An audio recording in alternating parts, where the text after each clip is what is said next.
Mami Witu, matriarch of that team. The life and legacy of Lucia Wangui Dhangwa. Our beloved mother, Mrs. Lucia Wangui Dhangwa, fondly known as Martin, lived for 93 remarkable years. Years that were not merely counted, but richly lived. She departed from us in the third month of the year, and as if heaven itself wished to mark the rhythm of her departure, she received the sacrament of anointing of the sick on Muthenya wa Gatatu, Wednesday, and today, Jumatatu, we lay her to rest. There is something quietly poetic about the number 3 in her final days. 3 moments: anointing, farewell, and rest. 3 sacred poses marking the final chapter of a life that was full, generous, and beautifully lived. To attempt to summarize the life of a mother of that teen is rather like trying to hold the ocean in the palm of one's hand. Yet, because you are here gathered, eager to know the woman behind the legend, we shall try. And indeed, legend is not a grand word to use. Lucia Wangui was born in 1933 in Diagedu to Woka Wainaina Kashaja na Shosho Wajiro wa Wainaina. She was a second born in a family of 7, and she is survived by her dear sisters Hannah Washira Kumagatodo and Beatrice Giri Wadeka no Kwakidaka, United States. From early on, she displayed that rare combination of determination and grace that would define her entire life. In those days, educating girls was not the norm. Girls were expected to tell goats, fetch water, and learn the silent curriculum of domestic life. But our mother had other ideas. She insisted politely but firmly so that she too deserved the gift of education. Eventually, her parents relented and she began schooling at Lioki Mission School. Though somewhat later than most, at the age of about 18. That small act of insistence was a preview of the literate spirit that would carry her through life. For a brief moment, she even contemplated joining the covenant. But life, with its delightful sense of humor, had other plans. Along came a young teacher, our father, who himself entertained thoughts of becoming a priest. Indeed, our mother was a student of our father. The Cupid, however, intervened decisively. The two who had once considered religious vocations instead embarked on another sacred vocation, raising a family. And in a delightful twist of divine irony, one of their children eventually became a priest after all. Although Mom did not pursue formal education for long, she became the finest educator we have ever known. Together with our late father, she ensured that all 13 children went to school even when circumstances were difficult.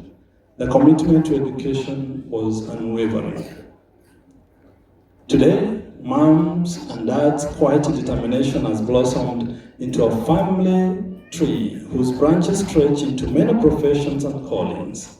Her 13 children ventured into the world carrying the lessons she taught at home: hard work, generosity, and the simple understanding that if you start something, you finish it.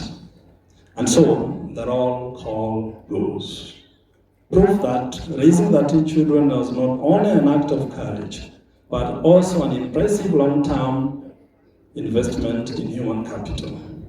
First was Margaret Wajiko, number 1, now resting in peace, a businesswoman whose arrival at Christmas was eagerly awaited, not only because we loved her dearly, but because she came bearing goodies that made the festive season feel properly festive. Then came Paul Kimani, number 2, a retired Lads officer with the Ministry of Lads, whose support for siblings has become the Stafford family legend. In many ways, he has been the dependable compass of the family, always pointing in the direction of help.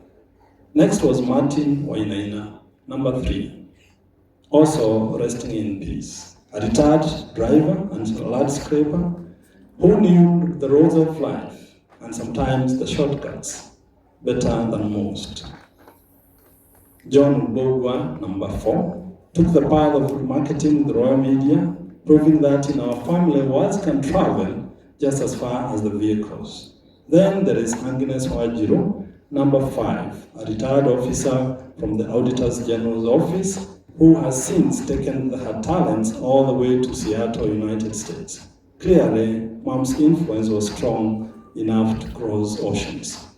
Jacinta Jerry Foro, number 6, followed by the noble path of farming and motherhood. Indeed, she is something of a matriarch in the making. In her own remarkable way, together with her husband, they have come impressively close to catching up with her mother in the distinguished art of bringing many children into the world.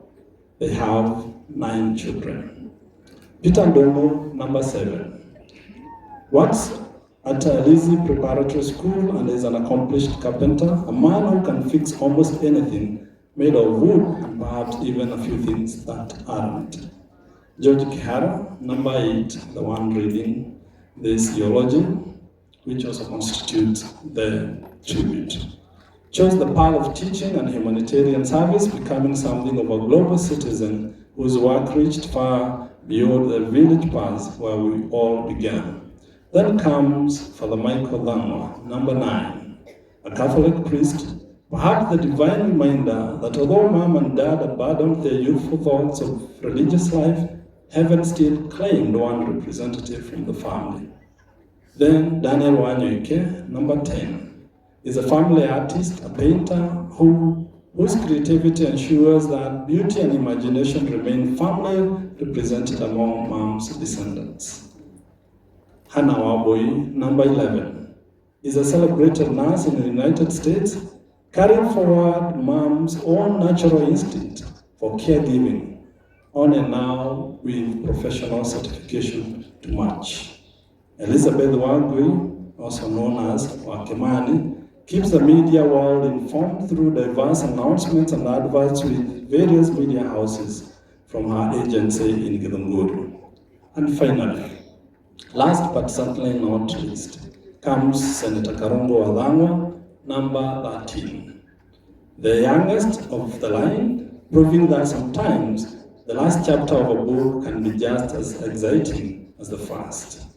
Together, they represent the extraordinary legacy of a mother who began with a little more than faith, determination, and unshakable belief in her children. Looking at them today, one might say with a smile that Mom did not merely raise a family, she quietly built an entire institution. But education was only one dimension of our motherhood. Our mother was a nurse by excellence. Whenever one of us fell sick, her bedroom instantly transformed into a hospital ward, though admittedly without the intimidating hospital bills. They used to pay the bills together with my dad. She would comfort us there, bring food, prayers, and even medicine, the proverbial aspirin and caffeine. She was a catechist of the home, ensuring that every evening we gathered to pray the rosary. Sunday Mass was not optional, it was simply part of the rhythm of life. Mom was a gifted singer, had a beautiful voice, clear, confident, and always ready for duty, and sang in the church choir. She later became the oldest member of St. Teresa of the Child Jesus Catholic Church choir, a position she held faithfully until her final years. She was especially gifted as a soloist, the kind who would rise during a song and lead everyone with the confidence of a seasoned conductor. The most fascinating part was how she delivered her lines. The words flowed so smoothly and perfectly timed that you would think she was reading from a carefully prepared script. But there was no script. Everything was stored in her mind, verses neatly arranged, meanings thoroughly woven in, and occasionally sprinkled with a little humor, just to keep the congregation alert. During family gatherings, however, there was one song that was unquestionably hers. Without fail, Mom would rise, clear her throat with authority, and launch into her signature anthem, Toedane. And she did not sing it quietly. She sang it with gusto, joy, and kind of enthusiasm that made it impossible for anyone to remain seated for long. Before you knew it, the whole family had joined in, some in tune, some bravely attempting. It became more than just a song. It became her way of gathering us together, reminding us that life is best lived when you walk, sing, and laugh together. And though her voice has now gone quiet, the song, the love behind it, will continue to echo in our family for many years to come. I think the best thing would be to sing that song because she loved it. Toedane ae, toedane ae, adoma tuana morage toedane ireke. Toedane ae, toedane ae, adoma tuana morage toedane ireke. Modenyo mode ae. Nane mogyo kire. Goro kia mami. Mami tore dete. Toedane, toedane ae, toedane ae. Toedane tuwa warage toedane. Abe vio horo ae, ae na wakinya ko. Korone na fafa. Moira to moedete. Na hivyo no to woka. Toedane, toedane ae, toedane ae. Adoma tona morage toedane ireko. Toedane ireki na toedane ireko. She was also a farmer, teaching us the dignity of labor, patience with the seasons, and the quiet satisfaction that comes from harvesting what one has planted. And of course, she was a magnificent cook. Meal times in our household were events worthy of documentation. With 13 children gathered during school holidays, from university students to nursery school toddlers, the kitchen was always in an orchestra of activity. Assisted by our elder sisters, Mom would prepare food and serve it in what felt like an assembly line, a line of plates. We would sit in a row, each guarding our portion with great seriousness. Our father, whether present or not, always had a larger portion carefully set aside by our mother, an indication of the deep love and respect she had for her husband. When meat appeared, even if it was a single piece, it was celebrated with the reverence usually reserved for national holidays. I think some people can understand what that means. And during Christmas, the culinary crown jewel was always chapati. We used to eat chapati only during Christmas. Our children eat nearly every day. They cannot understand this. Soft, warm, and eaten with the joy that only childhood can fully appreciate. And the beauty of it, she taught us all, sons and daughters, to make chapati, a thing we keep to this day. And my wife can attest that I can make better chapati than her. Beyond the family, Mom was a pillar of the community. At one time, she served as an election agent for Rose Warohi when she was vying for a seat, demonstrating a sharp mind and a keen sense of civic responsibility. At another time, she served as a Jumuiya chairperson, executing her duties with diligence and wisdom. People respected her not only because she spoke with authority, but because she spoke with fairness and sincerity. She was also a remarkable uniting force. In a world where families sometimes drift apart, mom had an extraordinary gift. She brought people together.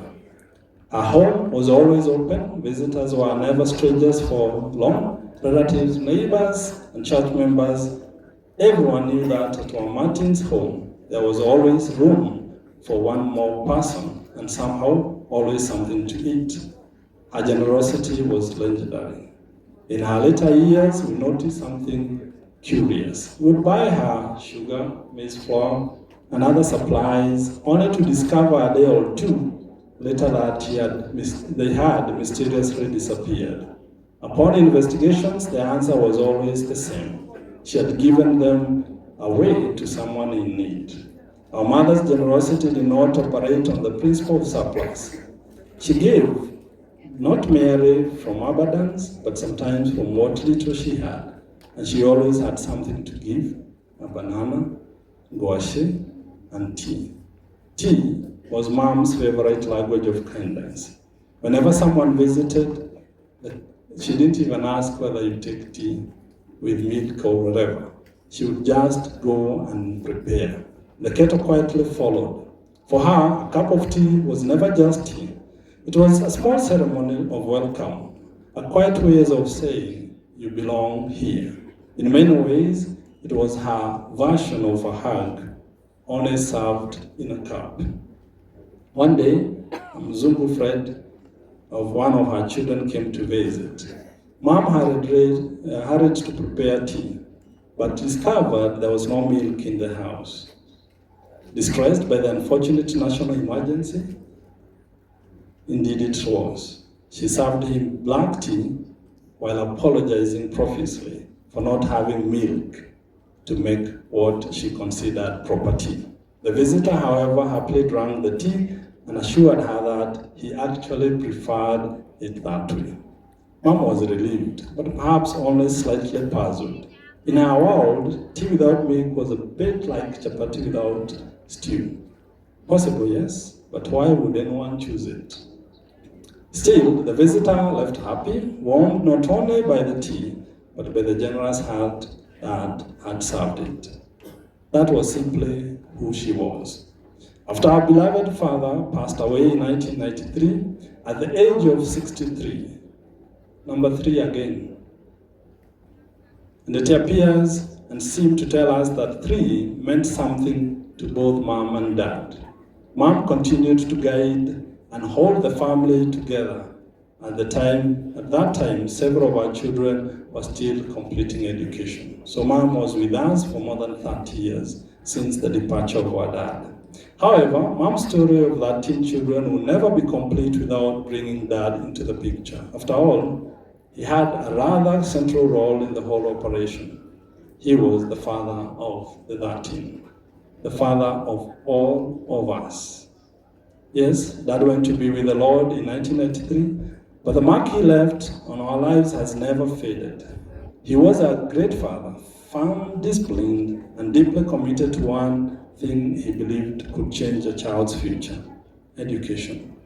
As a teacher himself, he made it very clear that books were not optional in his house. Each of his children was expected to pursue education as far as their ability, and his persistence could take them. And if any one of us ever considered lowering the bar, Dad was always ready to raise it again, sometimes with a lecture, sometimes with a look of a father that would say, "Try again, son. Try again, Dad." Beyond our home, Dad was a man the village held in high esteem. He was an honorable man, something of an enigma, quiet in many ways, yet full of wisdom that people trusted. When disagreements arose, he was often the one people turned to, the calm voice that could settle storms and bring peace where there was tension. He was fair, thoughtful, and deeply respected. But perhaps his greatest legacy was the love he had for his wife and children. The unity we still enjoy as a family today is not accidental. It was carefully planned, nurtured, and protected by both Mom and Dad. The 13 children they brought into this world will always miss him. Yet even as we remember him with gratitude, here we take comfort in imagining that mom and dad are together again, united in heaven, still watching over the large, lively family they started, and probably smiling and occasionally shaking their heads at us from above as they rejoice with the angels. We are happy they are united with each other in the presence of those who have gone before us, with gratitude true to the values she and our father had instilled. The older siblings supported the young ones until they finished school. In this way, the spirit of unity she cultivated continued to flourish. As the years advanced, she had the comfort of knowing that all 13 of her children stood by her. Remarkably, she treated each of us with complete fairness. No favorites, no secret alliances, only equal love distributed with remarkable balance. She rarely stayed with one child for more than a month, unless the visit required crossing oceans. Mom never visited anyone empty-handed. For her, a visit was not simply a visit. It was a small traveling harvest. She would arrive carrying her roots, sweet potatoes, marigomeru, and her famous shiro wamukio, as if she had personally negotiated a treaty with the farm and the family kitchen. Her generosity was most visible in the way she prepared uji. Mom was a true master of the craft. The preparation itself was almost a performance. She would begin with a careful grinding, sometimes with a pestle and mortar, other times on the traditional grinding stone, reserved specifically for the noble assignment. And while all this was happening, she would sing softly to herself, as though the porridge required both flour and music to reach perfection. By the time the uji was ready, it was more than just food. It was Mom's way of saying without many words, I have come with love, and nobody here will go hungry. Mom became a celebrity in the village for flying out of the country. To her fellow age mates, she was also an embodiment of their desires and wishes. In her late 70s, she made her first international journey to China to visit our youngest brother, Karungo, and his family, who were working in Beijing at the time. The journey produced a number of family's most memorable and hilarious moments. Before Mom took her very first international journey, we did everything possible to prepare her for the long trip. We briefed her carefully about airports, planes, and the many mysterious procedures that seem to accompany modern travel. And remember, this is someone almost 80. She understood everything. Everything went smoothly until the security checkpoint at Jomo Kenyatta International Airport. Something happened. As her bag passed through the scanner, the officer suddenly paused. They opened it carefully and, to their surprise, discovered a small kitchen knife, neatly tucked inside. Naturally, alarm bells rang. One of the officers looked at Mom and asked with understandable concern why she was carrying a knife onto an international flight. We hadn't told her anything regarding such things, unfortunately. Mom, completely calm and slightly puzzled by all the attention, explained with perfect sincerity, I have carried some oranges and mangoes to eat on the way and also to take to my children. And I wanted to use the knife to slice mine during the journey. I was told the trip starts in the morning and ends in the evening. To her, the explanation was perfectly logical. After all, how does one responsibly eat oranges on a journey that lasts the whole day without proper equipment? The security officer, of course, saw something different. A prohibited item, a weapon. But Mom saw only what mothers always see, a tool of care. In her world, the knife was not a weapon. It was simply part of a mother's traveling kitchen. a small instrument meant to peel fruit, share food, and perhaps even teach grandchildren the timeless virtue of generosity. That when you have an orange, you cut it into pieces so everyone gets a share. It was a moment that perfectly captured her innocence and her beautifully simple outlook on life. While the world worried about airports regulations, Mom was thinking about oranges, children, and making sure that she was well equipped for the journey. Such was her heart. Of course, the airport security confiscated the knife, something she remembered for years and never quite understood why they had to take away her knife. Upon arrival, she somehow misplaced the flight attendants, or they lost touch with the flight attendants who were supposed to be keeping an eye on her. Usually, elderly and children are accompanied or are given support by flight attendants, but somehow she lost touch with them. Just like that, poof, gone. So she did the most reasonable thing. Started scanning the crowd for a friendly face who could tell her where on earth she was supposed to go. Soon enough, she spotted a woman who, in Mom's expert assessment, looked promising. Same complexion, familiar vibe, clearly good candidate. Mom marched right up and launched straight into Kikuyu, asking for direction with full confidence.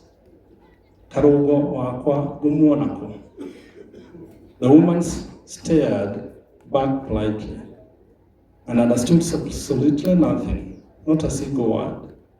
Turns out she wasn't Kenyan, not even close. Mom, however, was puzzled. To her, this lady looked exactly like her neighbor's daughter back home. And if you resemble someone from the village, surely you must also speak Kikuyu. The logic was airtight, at least to Mom. Eventually, Mom noticed someone wearing the same uniform as the flight attendants from her plane. Relief. She hurried over and once again began explaining her situation in rapid Kikuyu and some broken Kiswahili.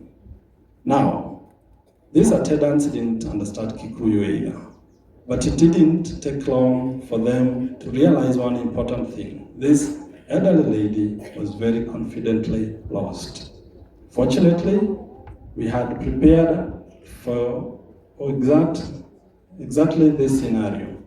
Around her neck was a name tag with correct numbers for her son and daughter-in-law in China, plus family back in Kenya. The attendants found the number for our brother, Karungu, gave him a call, and that's how Mom finally got rescued. While she was in China, she also connected with her son, our brother, Michael, who at the time was in the US. Mom was delighted to talk to him, but was also slightly confused. She couldn't understand why he couldn't simply come over to see her in China. After all, in Mom's geography, Ruraya, which is abroad, is basically one big place, one giant neighborhood somewhere far away from home. And therefore, logically speaking, if two of our sons were both in Ruraya, why on earth weren't they just living near each other? She was also a woman of independence and quiet strength. She rarely fell ill and remained active well into old age, tending her garden, going to the market, and continuing the crafts for she loved. She was an expert in making shiodos, preparing shoroamukio, the fermented porridge she taught many of us to make. In 2018, while chatting with her grandchildren, she mentioned something remarkable. And she said the last time she had been admitted to hospital was when she gave birth to Karungu in the early 1980s. That statement alone tells you something about her resilience. In her 80s, however, we began noticing subtle changes, small signs that something was shifting. Items disappeared, tea water boiled endlessly on a stove, clothes were soaked and forgotten for days, Sometimes she couldn't, she would skip church without explanation. And later, during a visit to the United States with our sister Wambui to see Father Michael, she experienced great distress during the flight. The once fearless woman became anxious and tearful. It was during that visit that doctors diagnosed her with dementia. Suddenly, many puzzling moments began to make sense. Twakagare mwetu wakora mami twamusherera guona yarakirire kirai andare yahura rege twakora mai matherukire gathaburia nginya ikada gucura tone yariganairuo. And some of us did not understand that until this incident, when they discovered that she had dementia. Dementia is a condition that slowly affects the brain, especially the memory, thinking, and behavior. A person living with dementia may begin to forget recent events, misplaced items, repeat questions, or become confused about time and place.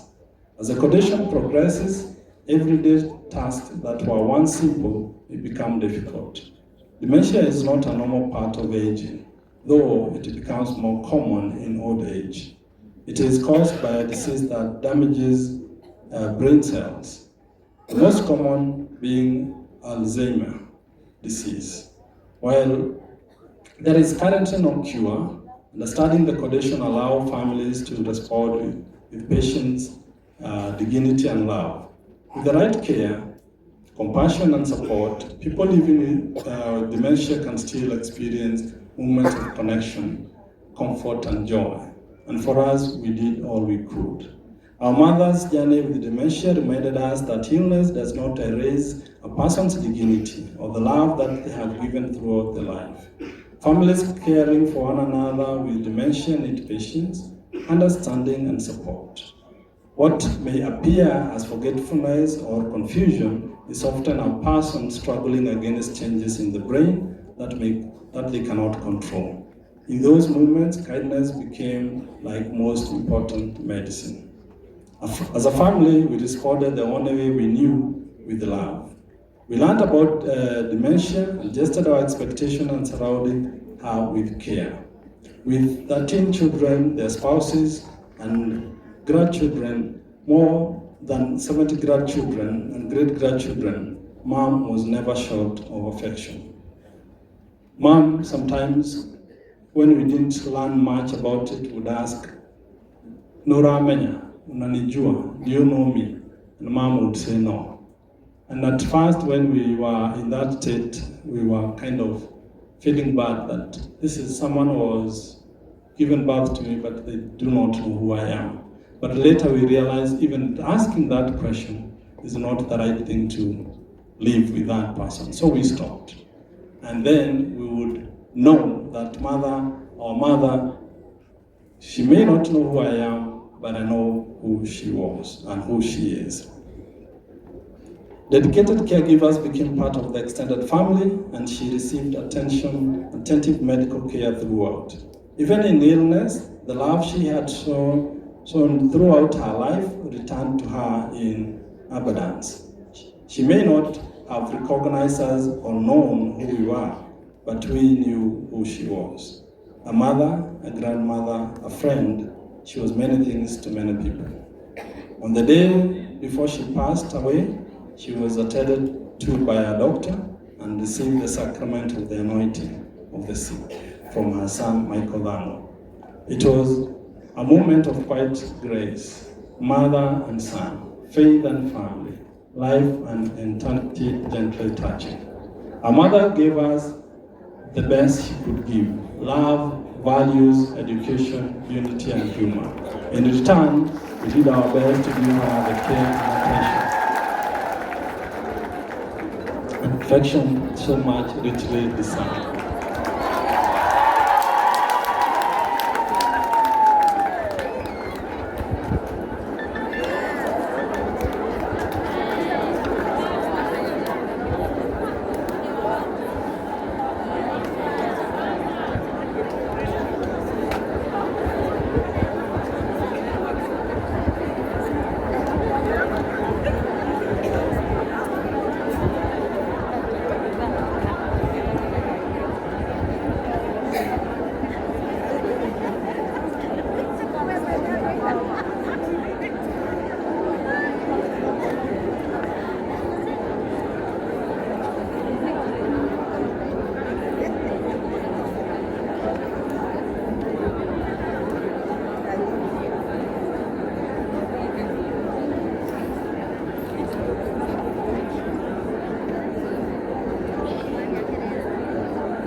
just we're about to finish the eulogy. We want to recognize the presence of His Excellency Bwana Kalonzo, our 10th Vice President of the Republic of Kenya.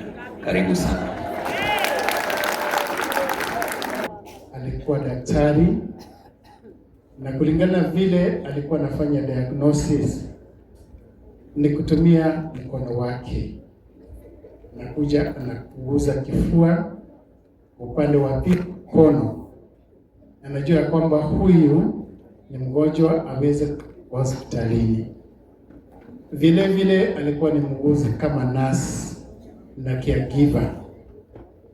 Alikuwa ni mwalimu wa imani, na ndio maana hata padri akaweza kutoka katika boma lake, ishara kwamba ile mbegu ya imani aliyepanda ndani yake imeweza kukua na kuzaa matunda, na hatimaye yule padri akaenda kufanya kazi kule Marekani.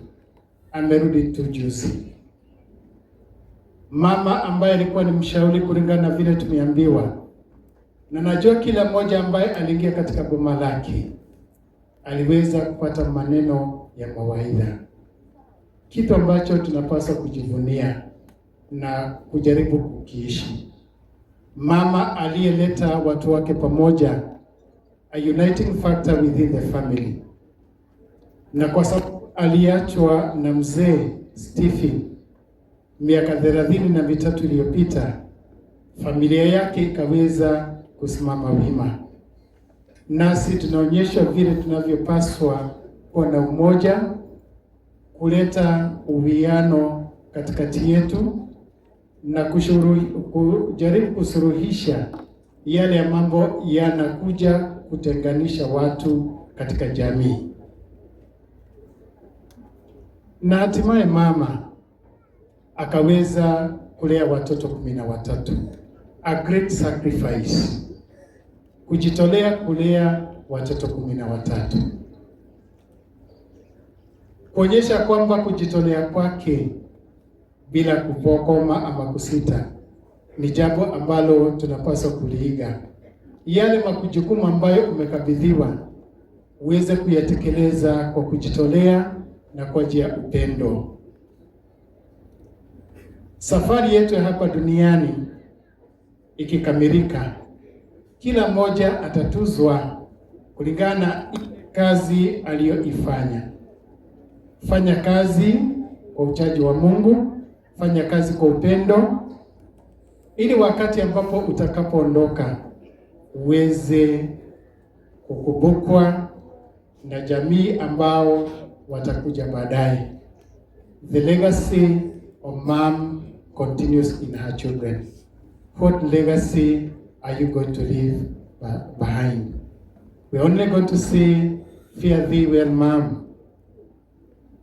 Usalimia wale wote ambao wametutangulia.